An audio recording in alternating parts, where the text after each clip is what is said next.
Hola, soy Katia Rosenbaum, profesional de la psicología y el desarrollo personal, máster en neurociencias de la educación y especialista en gestión emocional y mindfulness. Bienvenidas a mi podcast. En cada episodio voy a compartirte reflexiones propias y charlas con otras compañeras que me inspiran para que pensemos juntas sobre distintos temas que van a emocionarte e impulsarte a vivir por fin tu vida como vos querés. Vamos a hablar sobre las distintas esferas del bienestar en las que podés actuar para vivir bien de verdad. Relaciones personales, autoconocimiento y desarrollo personal, equilibrio mental y emocional, sostenibilidad y emprendimiento. Comenzamos. Todas las emociones tienen un valor para la supervivencia del ser humano, tienen una finalidad y por eso existen. Las emociones que percibimos como desagradables traen un mensaje, son señal de algo. Y la mejor manera de atravesarlas es habitarlas con atención y observar qué están queriendo decirte. Pareciera que vivimos en la era del imperialismo, pero hoy son las grandes marcas, las redes sociales y los medios de comunicación los que a través de sus mensajes nos hacen creer que la única forma, la forma correcta de vivir nuestras vidas es siendo felices y teniéndolo todo. Y agreguemos, todo el tiempo. Hay un auge que impera, casi una obsesión por la felicidad, por mostrarnos felices, sentirnos felices, positivas, todo o casi todo el tiempo. Pareciera que ser feliz es una obligación. Ya desde pequeñas, este mensaje viene atravesado por el ideal de la cultura que se expresa en el sistema educativo. Cuando sentimos miedo, nos invitan a negarlo, porque debemos ser valientes. Cuando estamos tristes, padres, madres, educadores, nos secan las lágrimas para volver al juego. No tengas miedo, que eso es de niños más pequeños. No te enojes, que te queda feo. Sonreí, que te queda más bonito. Y es que sí, creo que a cualquiera que le preguntáramos, y te pregunto a vos, que estás del otro lado, que te preguntes, ¿qué emociones te gustaría estar percibiendo? Y bueno, sería raro que dijeras algo del tipo de las emociones que percibimos como desagradables.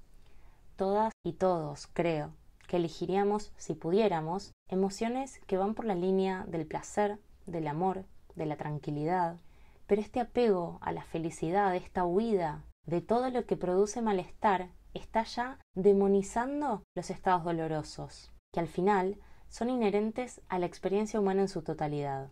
Luces y sombras, como el yin y el yang, son parte integral de nuestra experiencia. No podemos, paréntesis, tampoco queremos realmente eliminarlos. Los estados dolorosos están al servicio de la supervivencia. Las emociones que percibimos como desagradables, todas tienen una función. Y no dejarte sentirlas va llevándote lentamente por el camino del desconocimiento de vos misma. Te deja vulnerable y sin herramientas para gestionarte, porque ¿cómo podrías gestionar aquello a lo que no dedicas atención e incluso tratás de ignorar? Todas las emociones tienen un valor, un objetivo y una razón que responde a nuestra supervivencia. Y todas las sensaciones, a veces incómodas, que nos provocan algunas emociones, son también necesarias para vivir todo el abanico de experiencias inherentes a la condición humana misma.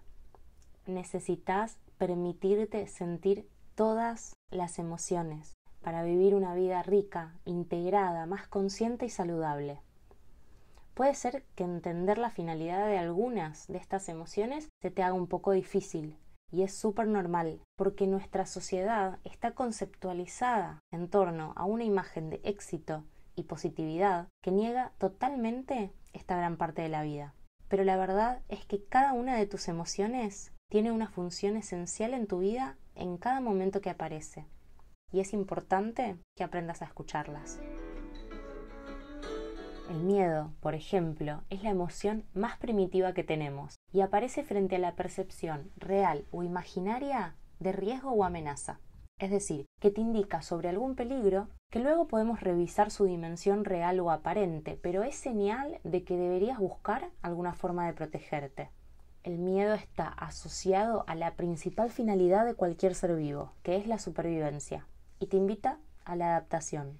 Entonces, entendiendo su origen, quizás podríamos amigarnos un poco más con esta emoción cuando aparece. Y quizás también comprender que muchas veces los estímulos que la despiertan hoy son muy diferentes a los que lo hacían hace 100 millones de años.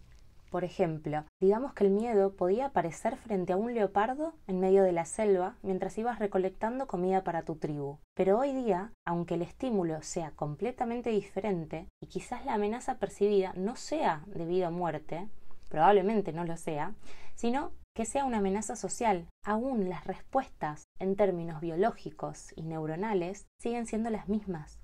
Lo repito, aunque las amenazas de hoy en día sean distintas y los estímulos que las desencadenan no sean de vida o muerte, en términos evolutivos, biológicos y neuronales, las respuestas son aún las mismas.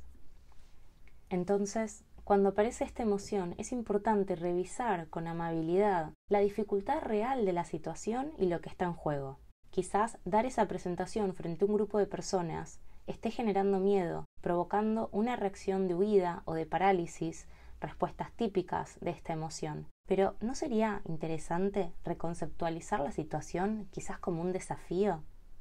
Quizás entender que la amenaza, aunque real, porque la valoración social y el rechazo son verdaderamente ciertos, pero que esa amenaza seguramente no sea de vida o muerte. Y desde esa toma de conciencia quizás puedas accionar distinto, enfrentando el desafío justamente con conciencia de lo que esa emoción te trae, el reconocimiento de la importancia que tiene para vos tu desarrollo profesional. O mismo al revés, el miedo que te provocan ciertas experiencias en un vínculo nuevo, de pareja, puede ser señal de que sería prudente alejarte.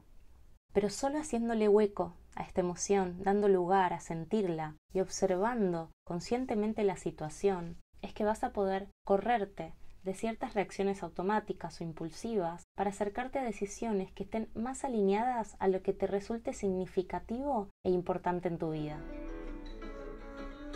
Las emociones son respuestas psicofisiológicas ante estímulos que te inducen a actuar. Es decir, que respondemos no solo desde el plano psicológico y cognitivo, sino también con el cuerpo, ya sea que te muevan a protegerte, como puede ser el caso del miedo que estaba comentando, o que te empujen a satisfacer alguna necesidad, como puede ser el amor que te impulsa a conectar con otras personas. Pero cuando hablamos de las emociones que percibimos de forma desagradable o displacentera, es importante aprender a gestionarlas bien para que no nos abrumen.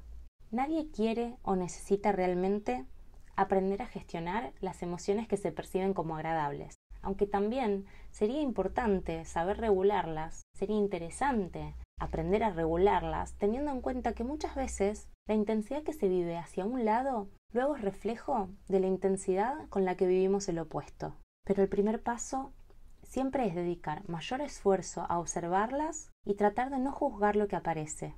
Bueno, no juzgarlas en verdad sería imposible, digamos que es un mecanismo natural del cerebro que te permite clasificar las cosas, también necesario para sobrevivir. Pero se trata más de no engancharte con esos juicios. Realmente abrirte a la emoción, dejarla que esté, y como si de una persona se hablara, preguntarle con cariño, con amabilidad, ¿cuál es tu mensaje? ¿Qué tenés para decirme? Si lográs identificar la causa de tus emociones, entender de dónde vienen y qué estímulos las desencadenan, vas a estar un paso bastante adelante para poder regular la intensidad que traen y no dejar que te abrumen, porque esta información es realmente muy útil de cara a saber cómo responder a ellas. Y desde ahí, al final, se trata de tomar decisiones. Pero sin esa información que te dan tus emociones, cualquier decisión que tomes en tu vida va a ser una decisión parcial, sesgada de alguna manera, porque le falta esa parte de información fundamental para no tomar decisiones en piloto automático. El enojo es una emoción que te da la fuerza suficiente para defenderte ante algún supuesto ataque. En ese sentido, es una emoción que invita a la defensa. Y es muy común que puedas sentirte así cuando se frustra algún objetivo o frente a algún desacuerdo con alguien.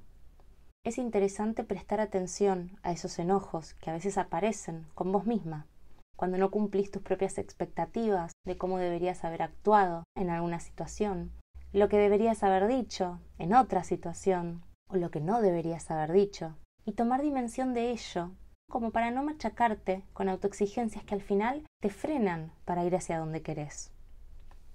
El enojo sirve para proteger tus valores, tus creencias e incluso a las personas que valorás en tu entorno más cercano. Pero, como decía en esto, es importante evaluar la magnitud de tu respuesta y revisar esa supuesta amenaza que estás percibiendo en función de tu propia historia. Revisar muchas veces ciertas creencias limitantes que te pueden estar invadiendo para que la respuesta sea realmente concordante con la situación. La tristeza, por otra parte, invita a la reflexión y promueve la introspección que necesitas para obtener una visión más analítica de las situaciones. Aparece frente a la pérdida real o imaginaria de algo o alguien valorado, pero también cuando te sentís incapaz de solucionar o enfrentar algún problema o situación. ¿Cuántas veces nos sentimos tristes y buscamos acallar esta emoción como sea, saliendo con amigas, mirando Netflix o incluso trabajando? El límite con la rumia es fino, pero darle lugar a la introspección que te pide esta emoción es verdaderamente fundamental. Hacer cierto análisis personal de la situación, de nuevo, revisando tu historia, tu futuro y tu vida en general, no es opcional si querés vivir una vida consciente. Al final, es el único camino posible para cultivar tu desarrollo personal y espiritual. Aunque sea difícil conectar con muchas de las preguntas que te induce la tristeza, como ¿soy feliz en esta relación? ¿Siento que estoy creciendo en mi trabajo? ¿Hay algo que me gustaría hacer y no estoy haciendo? ¿O qué me gustaría conseguir en mi vida en los próximos años? Evitar esta emoción y las preguntas difíciles solo hacen que la tristeza crezca y perdure aún más en el tiempo. Luego de observar cuál es la emoción que te está incomodando, dónde aparece en el cuerpo y cuál es su mensaje, llega el momento de ver qué hacer con eso. Como decía, en último término, escuchar tus emociones y ver qué quieren decirte está al servicio de tomar decisiones conscientes y no impulsivas. Si evaluamos que no puede hacerse nada para cambiar una determinada situación, lo mejor va a ser aceptar esa incomodidad y no luchar con ella. Ya sabemos, como decía el famoso psicólogo Carl Jung, lo que resistes persiste, y pelearte con tus emociones o pensamientos desagradables únicamente acrecienta tu malestar. Pero aceptar la incomodidad de una situación y la emoción que te genera no significa permitir pasivamente algún tipo de maltrato. Aceptar una situación muchas veces puede significar correrte de donde estás, terminar un vínculo, renunciar a un trabajo, pero también puede ser un movimiento interno y que en el afuera no cambien realmente las cosas. A ver, aceptar no es lo mismo que resignarse. Eso es lo más importante que tiene que quedar claro. Por ejemplo, si fuera el enojo que te genera una actitud recurrente de algún familiar o de tu pareja, aceptarla podría verse como disfrutar de lo que tiene ese vínculo para ofrecerte, de todo lo lindo que esa persona tiene para darte, sin quedarte enganchada en aquello que el otro no puede darte. Resignarte a eso tendría un aspecto bien diferente. Sería algo más como pasártela quejándote de lo injusto que es que esa persona no haga tal cosa, de lo incómodo que te resulta que sí haga tal otra, y rumiando a toda máquina sobre esa situación. ¿Se ve la diferencia? Cuando aceptás una situación, puede ser que elijas correrte de ese lugar, pero si elegís quedarte, estarías disfrutando de eso. Cuando te resignás a una situación, en cambio, te quedás ahí, pero pasándola mal. ¿Qué crees que te conviene más? Llegando al final del episodio, quiero resaltar que en muchas situaciones, quizás la mayor parte de las veces, las emociones que percibís como desagradables te empujan a buscar soluciones asertivas y te ofrecen la oportunidad de cambiar algo.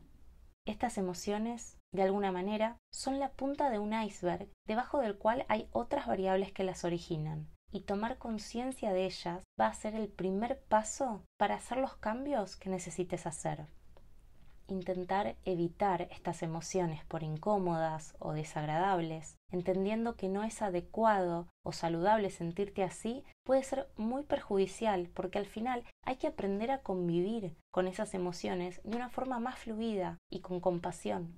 Y si te está costando conectar con estas emociones desde ese lugar más compasivo, de apertura y no juicio, es un buen indicador de que quizás sea momento de buscar ayuda. ¿Por qué aguantar si hay profesionales que pueden acompañarte?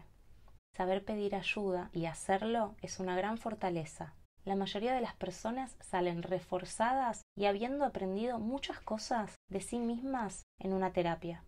Y lo mejor es revisar y reenfocar tu visión de las cosas cuanto antes. Recibir nuevas herramientas, otra perspectiva de las cosas y una puerta que se abre. En la descripción del episodio voy a dejar un link para que puedas agendar una entrevista conmigo. Cuando confirmes un horario, me pongo en contacto con vos, así resolvemos cualquier duda antes de vernos. La idea de este primer encuentro es que podamos conocernos, que me cuentes un poco de vos, contarte yo también un poco sobre cómo trabajo, un poco sobre mí, y desde ahí vemos juntas la posibilidad de continuar trabajando. Como siempre digo, armamos equipo. Y ahora sí, llegamos al final del episodio. Espero que te haya dejado pensando, reflexionando, que te dé herramientas para avanzar en tu camino y sobre todo que te vayas con esa sensación de estar contenida, arropada y habiendo aprendido algo nuevo. Si te gustó el episodio, pero sobre todo si realmente te sirvió, me encantaría que le saques una captura de pantalla y lo compartas para que más mujeres como vos puedan escucharlo. Si aún no estamos conectadas en Instagram, te invito a que te des una vuelta por ahí en @katia.rosenbaum para no perdernos la pista. Y recordá que en el link de mi biografía podés acceder a mis cartas virtuales y conectar en ese espacio slow y consciente que cuido con muchísimo amor, y también hay un regalito ahí esperándote, con 10 preguntas de autoconocimiento para que puedas ir respondiendo a tu propio ritmo y cultivar así el vínculo más importante de tu vida, que es el vínculo que tenés con vos misma. Te mando un fuerte y cariñoso abrazo y nos escuchamos en el próximo y último episodio de esta primera temporada de mi podcast.